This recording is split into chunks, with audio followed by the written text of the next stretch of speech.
বিশ্বকাপ ফুটবলে আলোচনা এখন ফাইনাল ম্যাচের রেফারি নিয়ে। এবারে টুর্নামেন্টে বিভিন্ন ম্যাচের রেফারির বিতর্কিত সিদ্ধান্ত নিয়ে প্রশ্নবিদ্ধ হয়েছিল ফিফা। ফাইনাল ম্যাচে কাকে রেফারি হিসেবে দেখা যাবে সেটা নিয়ে প্রশ্ন উঠছে সেমিফাইনালের পরপরই।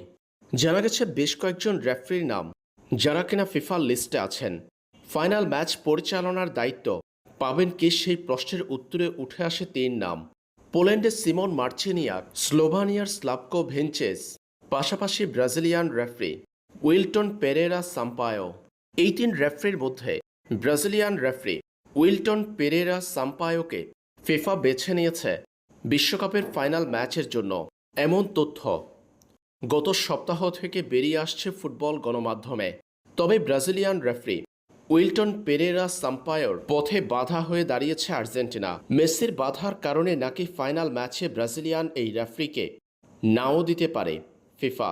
যদি আর্জেন্টিনা ফাইনালে উঠে সেই ক্ষেত্রে ব্রাজিলিয়ান রেফারি উইলটন পেরেরা সাম্পায়োকে বাদ দিতে পারে ফিফা, কারণ ব্রাজিলিয়ান রেফারিকে তাদের ম্যাচে পেতে চায় না আর্জেন্টিনা। মেসির পছন্দ সিমন মার্চেনিয়াক কিংবা স্লাভকো ভিঞ্চিসকে। আর তাই আর্জেন্টিনা ফাইনালে উঠলে নিখুঁত আর নির্ভুল রেফারিং করা ব্রাজিলিয়ান এই রেফারিকে ফাইনাল ম্যাচে রাখতে পারবে না ফিফা।